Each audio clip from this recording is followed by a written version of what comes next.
주고, 그래서 목장을 통해 그들이 많은 변화를 느낍니다. 세상에 이런 공동체도 있구나. 세상과 뭔가 다른 공동체, 그 공동체에 대한 호기심이 생기기 시작하고, 그 공동체 사람들과 함께 있고 싶어 하고, 그들이 믿는 하나님을 믿고 싶어 하도록 인도해주는 모임, 그 중간의 역할을 하는 것이 바로 목장의 역할입니다. 오늘 저와 여러분이 하나님, 우리가 이러한 사명 잘 감당하게 하여 주옵소서. 특별히 우리 교회가, 우리 성도들이 믿지 않는 이들에 대한 열린 마음이 되게 하시고, 우리가 그들에게 늘 관심을 갖게 하시고, 그들이 주님이 전에 나올 수 있는 다리의 역할, 중개자의 역할을 우리가 잘 감당하는 믿음의 도구들이 되게 하여 주옵소서. 우리가 이러한 믿음으로 성장하는 저와 여러분, 그리고 우리 교회 공동체 되기를 주님의 이름으로 축원합니다. 오늘 말씀, 예수님께서 제자들에게 마지막 승천하시기 전 예수님의 제자들, 예수님을 따르는 무리들에게 예수님께서 유언하는 유언의 말씀이에요. 오늘 말씀에 보면 예수님의 제자들과 더불어 500여 성도들이 그 자리에 함께 있습니다. 예수님의 제자들이 십자가에 달려 돌아갔을 때 제자들이 다 뿔뿔이 흩어지죠. 고기 잡으러 가고 자기의 고향으로 돌아가고. 그러나 그 제자들 가운데 다시 확신을 갖고 그들의 삶이 변화된 계기가 있습니다. 십자가에 달려 돌아가신 예수 그리스도께서 부활하시고 부활한 예수님을 다시 만난 제자들, 그들의 확고한 믿음이 생기기 시작하죠. 여러분, 우리 믿음 가운데 중요한 것은 부활신앙이 있어야 돼요. 부활신앙이 없으면 우리 믿음이 흔들립니다. 부활하신 주님을 만난 제자들, 그들의 삶이 완전히 바뀌죠. 고향으로 돌아가고 자기가 있던 곳으로 돌아가던 제자들이 발길을 돌려서 다시 주님의 부름에 사명을 받고 목숨을 걸고 선교를 합니다. 대부분 제자들이 순교를 당했죠. 마태는 에티오피아에서 순교를 당했고, 마가는 알렉산드리아에서 말에 질질 끌려다니며 순교를 당했습니다. 누가는 그리스도에서 교수형을 당하였고, 베드로는 십자가에 거꾸로 매달려 순교하였습니다. 의심 많은 도마는 그의 마음을 치며 가장 먼 땅, 주님, 내가 주님을 의심했군요.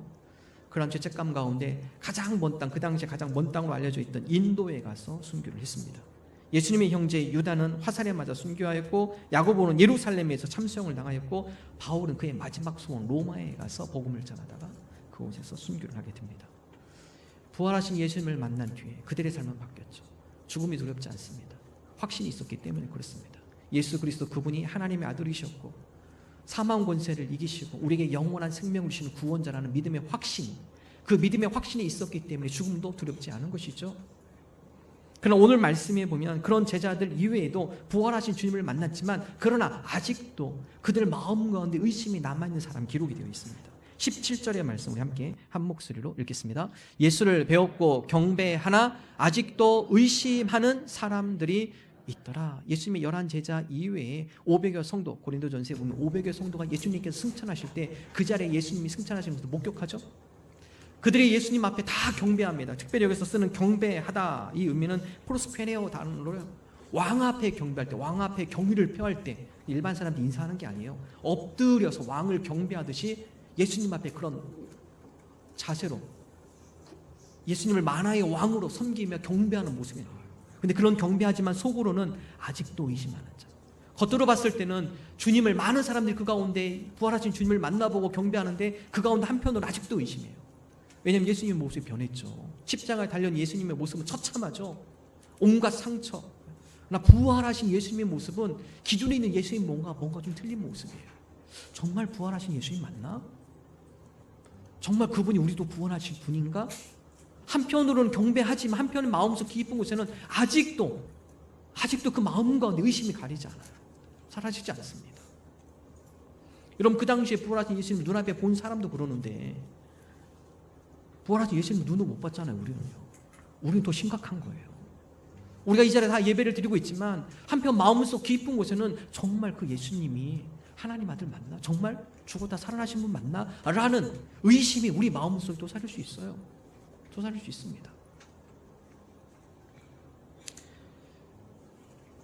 우리가 신앙생활을 하면서 그런 의심의 마음, 어떤 분은 그래요. 성경을 믿으려고 해도 이해가 안 돼서 내가 못 믿겠습니다. 이 과학적으로 이해가 돼야 믿죠. 과학적으로 증명을 해내야, 과학적으로 이것을 합리적으로 받아들일 때 내가 이것을 믿지, 이해가 안 돼서 내가 못 믿겠습니다. 근데 여러분, 성경 과학책이 아닙니다. 과학적으로 따져서 이해되는 책이 아니에요. 성경은 믿음의 책입니다. 이해가 돼서 믿는 것이 아니라 믿음을 가지고 성경을 볼 때 이해가 되어지는 거예요. 순서를 좀 바꾸셔야 돼요. 주님, 우리가 믿음을 갖고 나갑니다. 아직 나야 이성의 한계로 나의 사고로는 이 말씀이 다 믿어지지가 않고 다가오지 않지만, 그러나 하나님께서 내 마음 가운데 언젠가 하나님께서 이해되게 하시고 이 말씀이 믿어지게 하는 그날이 올 줄로 믿습니다. 우리 마음 가운데 주님께서 그 가운데 이 말씀이 믿어지도록 믿음을 더하여 주옵소서. 근데 말씀이 다가오는 거죠. 특별히 주님과의 인격적 만남을 통해서 말씀이 열리기 시작해요. 이 말씀들이 다 나의 말씀으로 다가오기 시작해요. 그러므로 신앙생활하면서 주님과의 인격적인 만남 아주 중요합니다. 왜냐하면 이 만남이 없으면요, 우리의 마음속의 의심은 끊임없이 솟아오기 때문에 그래요. 성경에 대한 의심은 끊임없이 우리 마음속을 괴롭히기 때문에. 주님과의 인격적인 만남. 두레교회 김진홍 목사님 1970년대 청계천에서 활빈교회를 개척하시고 빈민 선교를 하신 분이죠. 새벽을 깨우리나 이 책에 보니까 어느 날 아주머니들이 이 목사님을 찾아 달려왔습니다. 비닐 재배장에 삶길에 있던 훈이 엄마가 갑자기 까무라쳤습니다. 목사님 큰일 났습니다. 훈이 엄마가 쓰러졌는데 잘 일어나질 않아요. 목사님 황급하게 그 훈이 엄마를 등에 업고 택시를 불러서 택시를 타고 중앙의료원으로 데려갔습니다. 중앙의료원에 가서 진찰 결과 자궁 안에 혹이 있습니다. 암은 아니지만 혹이 너무 커서 빨리 수술 안 하면 생명 위급합니다. 빨리 수술하셔야 합니다. 그러나 수술 비용이 문제였어요. 수술 비용이 없다 하니까 우리는 병원엔 수술을 해드릴 수 없습니다. 할 수 없이 다시 택시를 잡고 신촌 세브란스 병원으로 달려가기 시작합니다. 그것도 역시 수술을 진행하려고 하다가 수술 비용이 없다는 걸 알고 거부합니다. 우리가 수술 비용이 없는 사람한테 수술을 해드릴 수는 없습니다. 다시 서울의대 부속병으로 옮기고 거기서도 거절당하고 이화의대 부속병으로 옮겨갑니다. 역시 그곳에도 수술 비용이 없다는 것을 알고 거절합니다. 나중에는 돈이 다 떨어져서 택시비도 없어서 훈이 엄마를 얻고 이 병원 저 병원 문을 두드리기 시작합니다. 가는 곳곳마다 통사정을 해봐도 수술비 없이는 절대 수술이 안 된다는 대답뿐이었습니다. 겨울해는 지고 날은 캄캄하게 어두워졌습니다. 이화여대병원에서 청계천까지 걸어가면서 이 목사님의 체력이 한계에 다다랐습니다. 아침부터 저녁까지 아무것도 못 먹고 이리저리 돌아다니다가 결국 돈도 없어서 택시비도 없어서 이 훈이 엄마를 얻고 가는데 너무 무거운 거예요. 너무나 화가 나서 다음같이 얘기를 했습니다. 훈이 엄마, 없는 사람이 뭘 먹고 이래 무겁소. 몸을 뒤로 젖히지 마시고 바짝 붙이라니까. 자꾸 왜 몸을 자꾸 뒤로 젖히냔 말이에요. 좀 붙어요. 안으로 붙어 나를 잡아요. 좀 가다가 또 다시 뒤로 젖혀지고 몇 번을 나무라게도 이 훈이 엄마가 응해주지 않자 화가 났습니다. 아니 몸을 젖히지 마시라니까 그러네 하고 그냥 팍 풀어버렸습니다. 바닥에 내려놓은 거죠. 훈이 엄마가 이상해요. 보니까 죽어 있어요. 이미 죽어서 온몸에 힘이 쭉 빠져 있습니다. 이 목사님이 화가 나기 시작했습니다. 주먹이 피가 나도록 땅바닥을 내리치기 시작했습니다. 그리고 하늘을 향해 삿대질을 하며 고함을 질렀습니다. 예수 필요 없어. 당신이 무슨 말라빠진 구주야. 예배당 치워버리고 이놈의 세상다가 다 뒤집어 버린다. 여러분 목사님이 그런 얘기예요. 목사님이에요. 얼마나 화가 났으면. 장례를 치르고 교회 간판 내려놓고 이삿짐을 쌌습니다. 내가 다시는 내가 목회 하나 봐라. 나 목회 접는다. 그리고 마지막으로 동네를 한 바퀴 돕니다. 동네를 도는 가운데 아이들이 왁작지껄한 어느 집 앞을 지나가는데 그 마당에 늘 아이들이 5명의 아이들이 있는 집인데 조용해요. 그 집이 늘 조용할 날이 없는데 아이들이 마당에 놀던지 집안에서 시끄럽던지 근데 그 집이 조용해요. 이상하다. 이 집 뭔가 이상하다. 마지막 가는 길에 이사하기 전에 그 집 문을 들어가서 방문을 한번 이렇게 열어보면 불러도 소리가 없으니까 방문을 이렇게 열어봅니다. 근데 애 5명이 누워있어요. 거기 대낮이만 방을 열어보면 캄캄해요. 5명이 누워있는데 큰애가 누가 문 열으니까 눈을 이렇게 싹 뜨더니만 일어나요. 목사님 보더니만 이 아이가 다음같이 얘기합니다. 목사님 배고파. 목사님 배고파. 나중에 알고 보니까 이 어머니가 엄마 아빠가 노점상을 하는데 경찰한테 걸렸어요. 그래서 경찰에 걸려서 구치장에 들어갔는데 3일 동안 집하고 연락이 안 되고 전화가 없으니까 연락도 안 되고 3일 동안 이 엄마 아빠가 못 들어왔습니다. 이 아이들이 어린아이 5명이 그 방에서 굶은 거예요. 3일 동안 아무것도 못 먹고. 그러니까 큰아이가 일어나서 목사님 배고파. 얼른 가서 국수를 사가지고 국수를 끓여서 먹이는데 아이들이 한 명 일어나고 둘째가 또 일어나고 근데 그 아이들 눈에 눈물이 비쳐 있어요. 근데 그 눈물에 이 목사님이 예수님 봐요. 눈물에 예수님이 뭐예요? 얼굴이 보여요. 아하, 예수님이 여기 계셨구나. 오늘 예수님이 이 아이들과 또 이 빈민촌에 예수님이 여기 계셨구나. 그런 마음의 음성이 들립니다. 진웅아, 너 청계천에서 훈이 엄마 업고 다닐 때 훈이 엄마 혓바닥 내려놓고 하늘을 향해 삿대질했지. 나한테 하나님 어디 있어? 하나님 어디 있냐고 소리 질렀지. 그날 내가 네 등 위에 엎여 있었단다. 이 목사님 거기에서 아하, 하나님이 바로 이들과 함께 계시는구나. 인격적인 만남이 이루어지며 확신을 갖게 돼요. 하나님께서 오늘 이들과 함께 하기를 원하시고, 하나님께서 오늘 이들을 위로하기를 원하시고, 하나님께서 이들에게 힘을 주기를 원하시는구나. 나로 하여금 하나님께서 오늘 이 공동체를 섬기기를 원하시는구나. 믿음의 확신이 있을 때 흔들리지 않죠. 흔들리지 않습니다. 우리 삶 가운데 하나님께서 우리를 인격적으로 만날 때가 있어요. 하나님 삶이 너무 힘들고 어려워. 그럴 때 하나님께서 우리로 하여금 내가 너와 함께 있다. 여러분, 인격적인 만남이죠. 여러분, 그런 믿음의 확신 체험이 있을 때 우리 마음 가운데 의심이 사라지는 거예요. 흔들리지 않는 것입니다. 그래서 신앙생활은 지식적으로 하는 거 아니에요. 지식이 필요하죠, 물론. 그러나 그 지식과 더불어 확고한 인격적 만남, 신앙의 간증이 있으셔야 돼요. 제가 휴스턴 가서 서울교회 놀랬던 것은 목자들이 다 그런 간증들이 있어요. 보니까 얼마나 많은 이민생활하면서 위기와 어려움과 고난과 그런 가운데 하나님이 아니었으면, 주님께서 나를 붙들어주지 않으면 제가 살아갈 수 없었습니다. 그 가운데 살아계신 주님에 대한 확고한 믿음, 기도의 응답, 하나님의 살아계심, 이 믿음이 있으니까요 흔들리지 않는 거예요. 누구한테 가서 자신 있게 이야기하는 거예요. 나를 만나신 주님, 오늘도 당신을 지키시고 당신을 인도할 것입니다. 그러다 보니까 믿지 않는 분들이 그분들에 대한 믿음의 간증을 듣고요 도전을 받는 거예요. 야, 저분 저렇게 힘들고 어렸을 때 저분이 믿는 주님이 서삼 이렇게 붙들어줬구나. 나도 그 주님을 좀 만나봐야겠다. 나도 그 주님을 좀 믿어야겠다. 오늘 저와 여러분이 우리가 지식적 신앙에서 그치지 않기를 원해요. 힘들고 어려울 때 주님, 오늘 나로 하여금 그런 의심의 마음에 들지 않도록 오늘 나를 만나 주옵소서. 내 인생 가운데 주님께서 구주이심을 나에게 응답하여 주옵소서. 우리 가운데 믿음의 확신, 신앙의 간증들이 있게 하여 주옵소서. 여러분, 그런 믿음이 있을 때 우리가 의심하지 않아요. 흔들리지 않습니다. 오늘 말씀 예수님께서 제자들에게 다음같이 이야기하죠. 너희는 이 세상을 향하여서 가라. 오늘 말씀에 보면 예수님의 11제자 부활의 확신을 갖고 예수님께 목숨을 걸고 순교를 하며 나아간 제자들과 더불어서 아직도 의심하고 있는 자 그들까지도 주님께서 명령을 하시는 거예요. 야, 너희들 아직 덜 됐으니까 좀 더 완벽하게 믿음을 채워서 훈련을 좀 받아서 그 다음에 나가, 이러지 않아요. 부족하지만 그럼에도 불구하고 그들을 향하여 너희는 세상으로 가라 라고 선포하죠. 28장 19절의 말씀을 함께 한 목소리 읽겠습니다. 그러므로 너희는 가서 모든 민족을 제자로 삼아 아버지와 아들과 성령의 이름으로 세례를 베풀고.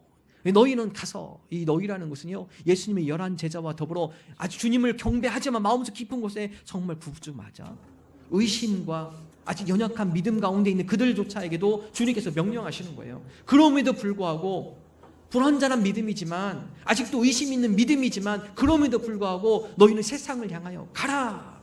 여러분, 이 가라라는 것은요 선교적 삶을 살라는 거예요. 세상을 향하여서 복음을 가지고 가라. 세상을 향하여 그리스도인으로 살아가라. 선교의 사명을 가지고, 복음의 사명을 가지고, 그리고 이 세상을 향하여 나아가라. 여러분, 믿음이 부족하다고, 난 아직 부족해서요, 난 그런 명령에 순종할 아직 그러한 믿음이 없어요, 전 다음에 조금, 내년에 좀 한번 해볼게요. 주님께서 그렇지 않습니다. 현재 부족한 거 아세요? 그럼에도 불구하고 가라. 왜냐하면 그 명령을 받고 나아갈 때 우리의 믿음이 더 견고해지기 때문에 그렇습니다. 우리의 믿음이 그 가운데 더 온전해지기 때문에 그렇습니다. 슬퍼서 우는가? 여러분, 슬퍼서 우십니까? 울기 때문에 더 슬픕니다. 처음에는 슬퍼서 약간 울음이 있을 수 있어요. 그러나 그 울음이 점점 커지다 보면 나중에 엉엉 울다 보면 내 마음이 더 슬퍼져요. 슬퍼집니다. 아이들 보면 맨 처음에는 이 삐죽삐죽하면서 조금 울기 시작해요. 근데 갑자기 막 통곡에 울면서 이 아이들의 슬픔이 확 밀려옵니다. 더 크게 울죠. 마음속에 더 큰 슬픔이 찾아와요. 결국 몸이 마음을 움직이는 거예요. 기뻐서 웃나요? 물론 기쁜 마음이 있기 때문에 조금 웃을 수 있어요. 그러나 막 웃다 보면은 그 웃음에 힘이 되어서 우리의 마음이 더 기뻐지는 거예요. 몸이 마음을 움직입니다. 여러분 우리 신앙도 마찬가지야. 내가 아직 믿으면 안 돼. 봉사는 나중에 하고 직분자 내가 아직 안 돼. 이 자격이 안 돼. 여러분 직분 자격에서 받으신 분 없어요. 목사도 마찬가지입니다. 목회자 완벽해서 목회합니까? 부족해요. 그럼에도 불구하고 순종하면 나가는 거죠. 가라라니까 가는 겁니다. 섬기며 봉사하며 나갈 때 주님께서 부족한 것을 채워주시는 것을 맛보는 거예요. 하나님께서 부족하지만 하나님께서 이런 은혜로 채우시고 그 가운데 풍성케 하시는구나. 그 가운데 채우시는 하나님을 만나는 겁니다. 우리가 믿음이 있어서 섬기고 봉사하고 전도하고 이런 것이 아니라 섬기고 봉사하고 전도하는 가운데 우리 믿음이 더 강건해지는 거예요. 우리 믿음이 그 가운데 더 온전한 모습으로 자라게 되어지는 것입니다. 우리가 행동하며 그 명령에 순종하며 복음적 그리스도인의 삶을 살아갈 때 우리의 믿음이 더 견고하게 되어진다는 것이죠. 오늘 저와 여러분이 그러한 그리스도인으로 살아가기를 원합니다. 주님 미루지 말게 하시고 우리가 이 세상을 향하여서 나아가는 자들이 되게 하여 주옵소서. 그리스도의 삶으로 복음의 삶으로 우리가 이 세상의 정체성을 가지고 살아가는 주님의 명령 가라에 순종하는 그리스도인으로 살아가게 하여 주옵소서. 두 번째 오늘 말씀은요 제자입니다. 제자가 되라. 28장 20절의 말씀을 함께 한 목소리 읽겠습니다. 내가 너희에게 분부한 모든 것을 가르쳐 지키게 하라. 볼지어다 내가 세상 끝날까지 너희와 항상 함께 있으리라 하시니라. 내가 너희에게 분부한 모든 것 그것을 가르쳐 지키게 하라. 가서 모든 민족을 제자로 삼아서 그들에게 분부한 모든 것 그것을 가르쳐 지키게 하라. 예수님의 제자가 되라는 것이죠.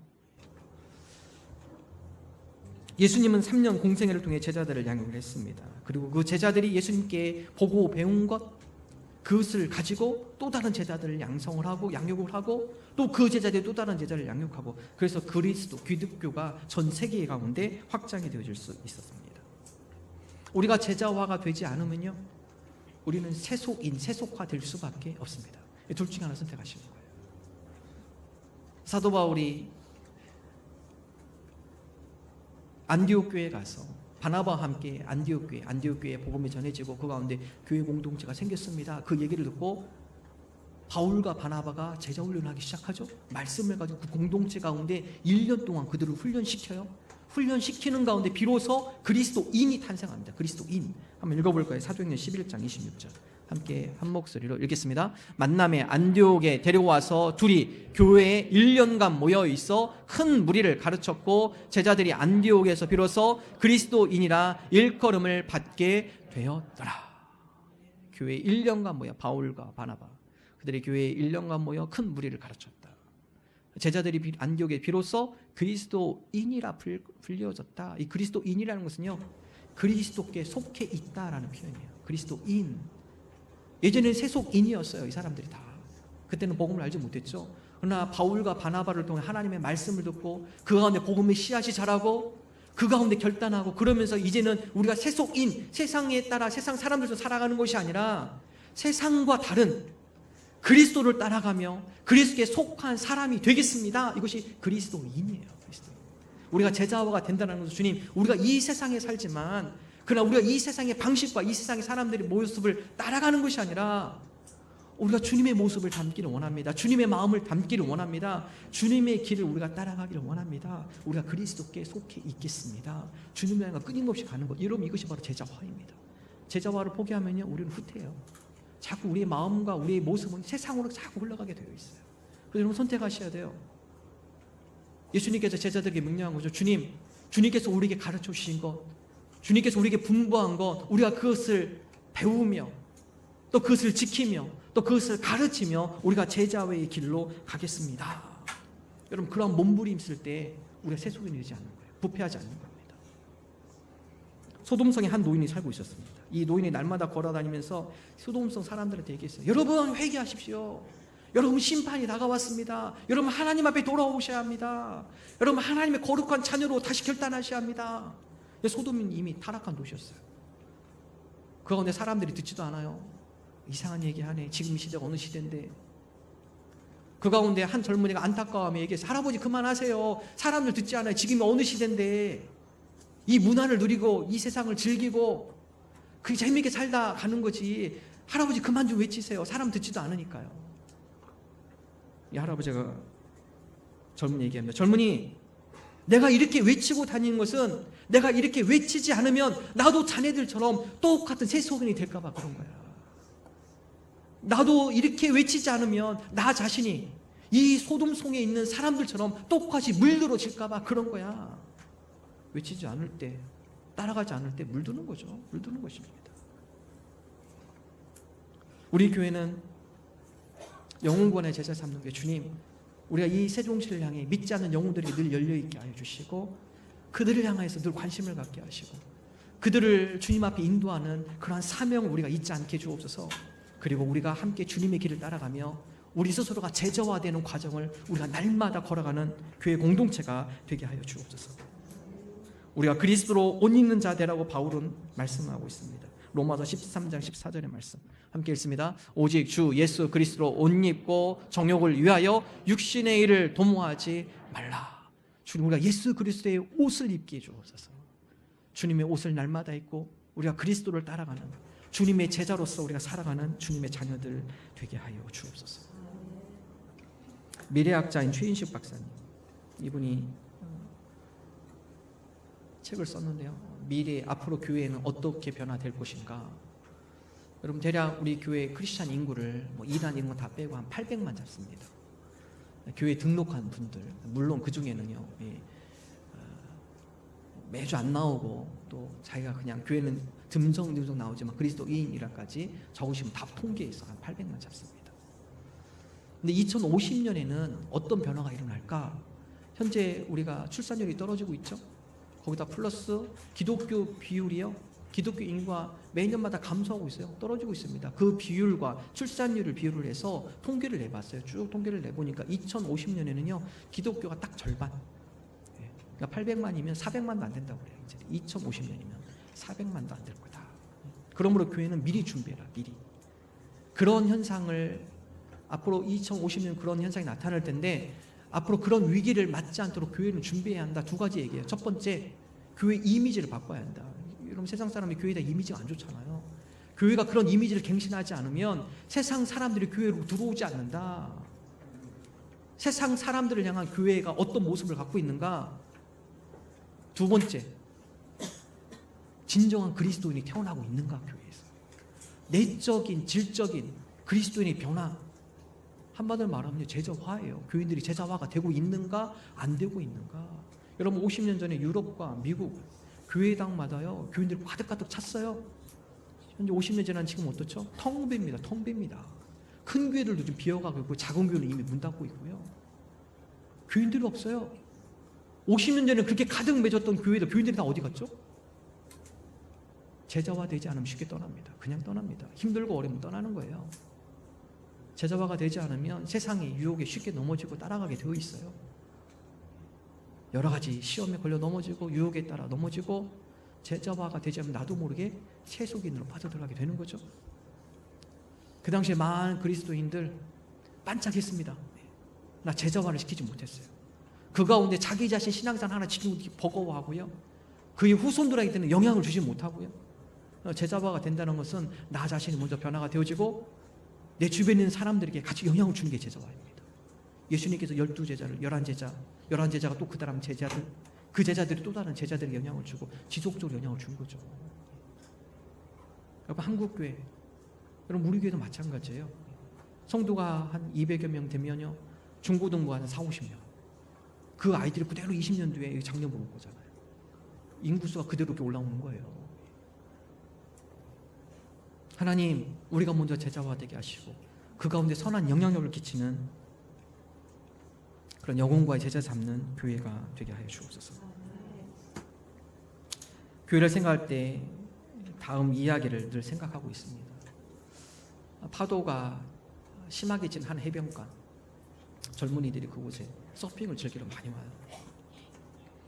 파도가 심하다 보니까 인명사고가 많이 납니다. 서핑을 타다가 물길에 쓸려서 사라지는 그런 인명사고가 많이 납니다. 그 동네 사람들이 우리 이 마을 해변가에서 이런 인명사고가 많이 나가니까 우리가 좀 그들을 구조하는 구조활동을 했으면 좋겠다. 몇몇이 자원해서 그들의 일하는 날 하루를 빼가지고 해변가에 인명구조 작업을 하기 시작합니다. 그러면서 여러 위기에 처했던 젊은이들이 생명을 건집니다. 이 이야기를 듣자 주변에 있는 마을 사람들이 너무나 보람이 가치 있는 일이죠. 그래서 함께 모여들기 시작해요. 나도 그러면 함께 하겠습니다. 나도 일하는 날 하루 빼서 내가 그날은 하겠습니다. 여러 사람이 모이기 시작해요. 모이다 보니까요, 뭔가 좀 이렇게 그들이 쉴 수 있는, 앉아서 좀 그들을 구조하며 지킬 수 있는 그런 공간이 필요해요. 오두막집을 집니다. 오두막집을 짓고 나 보니까 매일 구조하는 거 아니잖아요. 사람이 서핑 타는 사람도 없을 수도 있고, 그러다 보니까 우리가 좀 여기 소파도 좀 갖다 놓고 테이블도 갖다 놓고 또 침대로 좀 갖다 놓읍시다. 그래서 구조할 때 없을 때 모여 좀 쉽시다. 그러면 사람들이 점점 모이기 시작하면 우리가 좀 지루하니까 여기다가 바를 하나 만듭시다. 또 지금 지루한데요? 오디오를 좀 하나 설치하죠. 이게 장소가 너무 좋은데요? 우리 주말에 파티할까요? 그러면서 서핑 타는 젊은이를 주고 가요.